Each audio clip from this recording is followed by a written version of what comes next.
afternoon, and welcome back to another episode of Meditation with Francis. Except this time, instead of doing a meditation, pardon me, we are going to do something totally different, completely different. As soon as I get ready to do this with my connection on my speaker, so it can work properly.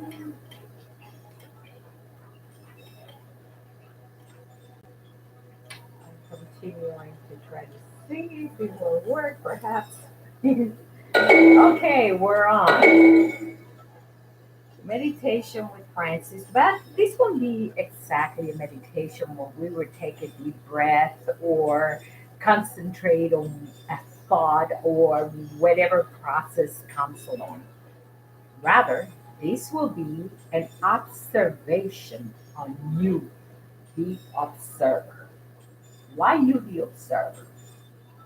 Because on a daily chores like we do in the life that we have that is so hectic and occupied with thoughts and performance and requirements and doing and following and continuing to perform until the end of the day, we need to find time to take back some of our sanity within ourselves and try to connect with I, the observer, the person, the persona, the conscious mind, the being, the spirit, the I am.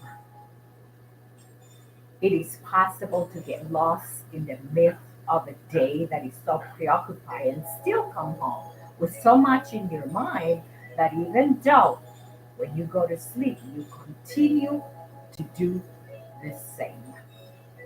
How does the observer observe himself or herself? Let's say, for example, you're riding a bicycle or you're walking. Observe how you're breathing, how you pedal, how your muscles are feeling, what is happening, what are you thinking, what if you're having thoughts, what kind of thoughts are you having, why are you having those thoughts in the moment. And let's say you went outside for lunch and it's a beautiful sunny day like it is in San Diego.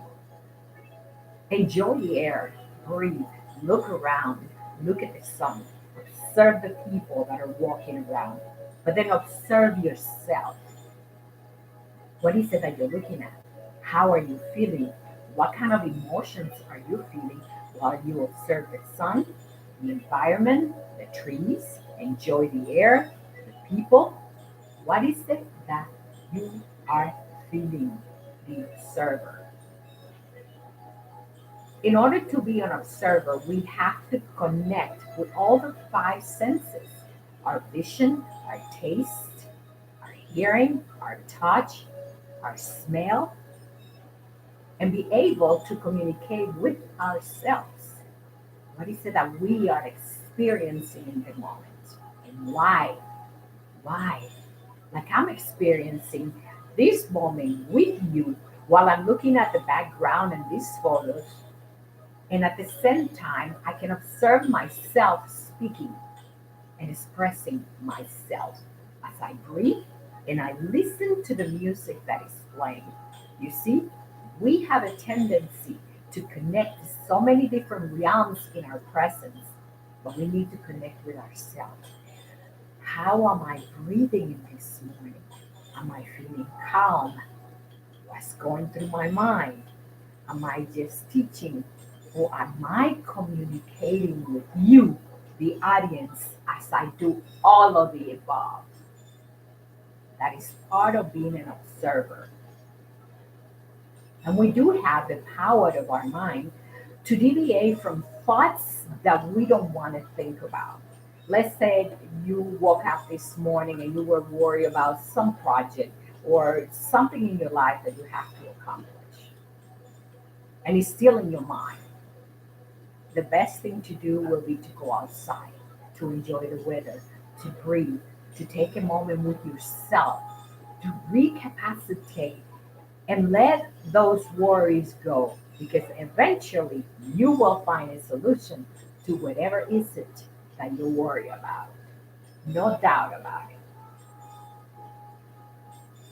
It is been well known that all the prophets, such as Jesus, Muhammad, David, and all the people that are highly concentrated on a sophisticated way of making observation within themselves during moments of silence have received a higher level of consciousness through their ability to connect and observe the self. One great example will be Buddha. Through moments of silence, self observation became the best teacher ever.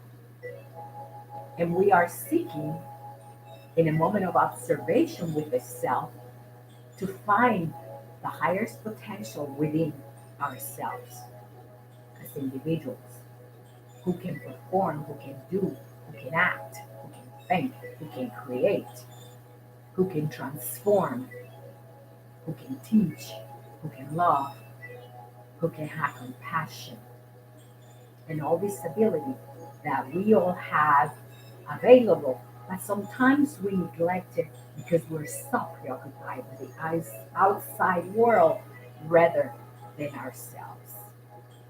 In essence, I would like to say that it is important to take time to observe the observer, the self, the I am, the person. Not necessarily by thinking about me, but observing everything that is happening around you and how that can affect you in a positive or negative way. How to change everything. I do it from the moment I get up. I wake up normally ready to go, ready to start thinking about what am I going to do with my day? What's my next step? What am I doing next? Because I like to plan my day. But then I have a cup of tea, I sit down, I meditate, I relax, and I recapacitate in the moments in the transition of my day. And although I'm not perfect and things may be out of my control, I still can have a way to look at the observer and say, this is what I can do with this situation. This is what I am going to do instead of letting the situation control me. I control it. And that is the power of the mind when you become the observer. This is Francis Mahan from a journey into the mind, and it's been a pleasure as usual to be here with you, my audience. Thank you for watching my video. Have a wonderful day. Love and light.